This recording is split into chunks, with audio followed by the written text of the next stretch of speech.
Okay, there's something I noticed about my one-wire alternator. This wire in back of the one-wire alternator, I'm going to wiggle it. It goes to the starter. I know that. I just want you guys to see what I'm getting at. This wire comes off the back of the one-wire alternator.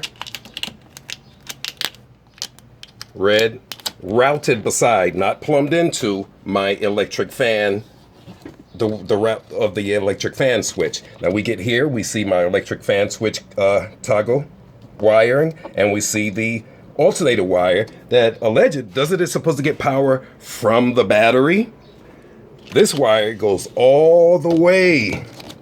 Going down, it goes inside my freaking vehicle. Down into here. Okay? Now, where's my alternator getting power from inside my car? Okay, you guys let me know. Again, I'm a rookie. I just noticed that. Let me know if that is as bogus as we can get or what. All right, that's it.